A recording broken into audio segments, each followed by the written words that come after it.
The movie Barbie just hit $1 billion in revenue this past weekend, and this is something that's awesome. I think Greta Gerwig is an awesome director and an awesome writer, someone who I look up to as a fellow director and writer. She's someone who started in the indies. Now, normally this is something that we will be celebrating as a great thing, but for me, it's terrifying, and I'll explain why. You see, recently we've had a problem with a lot of movies in the sense that a lot of studios are run by corporate people, and corporate people follow the law. Some would say corporate greed, but these people have a fiduciary duty to their shareholders to make the most amount of money that they can through the resources that they have, right? So why does this create a problem, and why Barbie succeeding is a scary thought is that means we can see the trend. We can see what type of movies are going to be produced moving forward. So if at the end of the year they reflect and they look at which movies have made us $1 billion, what does that mean? What does the data show us, right? So Barbie, obviously, one of the main reasons it will make you a lot of money is the IP already existed. So most people have watched Barbie because we grew up with Barbie, be it you're a boy or girl, or you were the target market or not. You would have been interested in watching a Barbie movie that's marketed to both kids and adults. I think there's been a lot of Barbie movies over the years, but as a live action, I think this is the first time that this movie was sort of promoted to fit between adults and young people, and it's become a topic of conversation, which is great. I think as an industry, as people in the film industry, this is something that we appreciate, and especially having people go back to the theaters. Like, it's an awesome thing. But one of the problems we have, which is the same problem we had when the Marvel Cinematic Universe was becoming a thing, is these studios who, when they see these numbers, when they see this data, they will then try to replicate it. They'll try to make more $1 billion movies. So I would not be shocked if there's a Barbie sequel in the making. Like, do not be surprised if they do it. And that's why I'm saying Barbie reaching $1 billion is a dangerous thing, because one, the message that's spread in the Barbie movie, in my opinion, is not a good message. And if studios start to think this is what sells, then we have a problem. I mean, it's proof that a film marketed for women, to women, can make money, made by women, can make money. But I think this is something we already known. It's just there's a lot of iffy, for me, things that are within the Barbie movie which are terrifying. On the poster it says she's Barbie, he's just Ken. And that's terrifying, because if we live in a world whereby we are separated, and we are pushing this desire for, I don't know, men be men, women be women, there is no connection. Let's do away with love. Let's do away with the idea of partnership. Let's do away with this desire that we've always had. Then we have a problem. I posted a video once, and this guy was like, "Oh, men are fragile," or whatever. It's like, no, men are not fragile, bro. We just want a world that celebrates what it means to be human, what we both want as different sexes. Men want to have women, women want to have men in their lives. Let's not try and disregard that just because certain sectors of our communities and our societies do not subscribe to that, which is fine. We want what you want, we respect that. But the moment you start to disregard and disrespect certain avenues, then we have to push back. We cannot tolerate certain messages just for the sake of toleration. It's fine if you guys want to be men and men, women and women, rightfully so, but do not attack the idea of a heterosexual relationship and what that means and what that has meant over the years. The sanctuary of marriage is something that's beautiful. The writer of Barbie is married, so it's like, come on.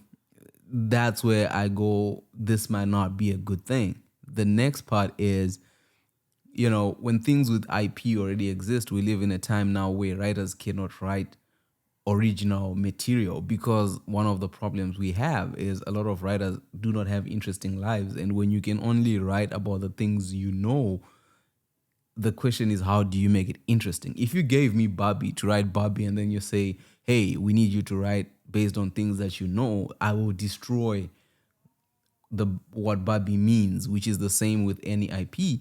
And through my knowledge, is the same writer of Barbie is the one who's writing Snow White. And if you go through my channel, you know I have issues with Snow White. So if she's writing Snow White and then she brings the same concepts and issues that she raised in Barbie into Snow White, there goes another historical story. And then after that, she's directing and writing the next Narnia. I mean, I loved Narnia, the first movie when it came out, the wardrobe, the lion and the witch. And this just shows you the trend that's happening with the studios, whereby they're picking up old IPs, and because there's a fan base, and allowing these new writers to infiltrate and put in their ideas in these old classics, which is a problem. Because what I think is, when you look at stories that have already been made, these IPs that already existed, they were written based on certain points of view of the writers. And what I feel like in this modern age, if you do have women that feel like they don't need men, then I think what they should be doing is creating characters, original characters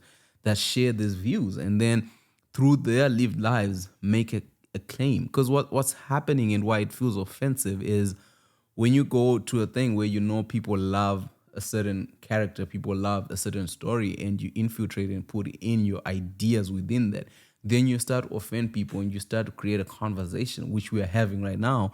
And then you make those people who saying, hey, what you're changing, it's not it. You then make people seem as if they're against you, when people are not against you. What people are for is the stories that they grew up with, and defending that art. Where if someone was to write a story, you know, let's say Snow White, if you were to make, I don't know, brown rice, or her skin was as brown as rice, and you tell a story about that person from that perspective, be it a person of color, be it, you know, somebody from different communities, and they share certain experiences, people will be able to appreciate those stories because they stand by themselves. But the moment you start turning history to meet your agenda, imagine, let's just say, we go back and we say the founding fathers of America were the founding mothers, and the first president was this. Like, people will go up in arms, and that's what's happening right now, the disrespect of art. Imagine the story of Romeo and Juliet, and then we're saying no, it's outdated, Shakespeare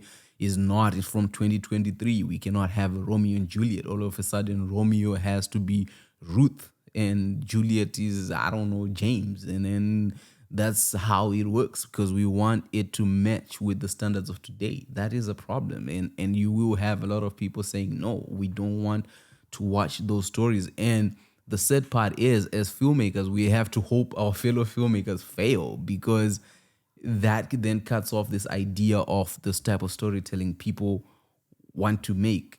I mean, right now we should be celebrating that Greta Gerwig has made $1 billion in the theaters, but we worry of what does that mean for her next upcoming projects. Is this where she stands? And what does that mean for everybody else coming up? What type of stories do we have to tell? Because remember, if it works, you cannot break it. That's how business is operated and run. And we all have to copy paste what these people are doing. This creates trends. We've seen this.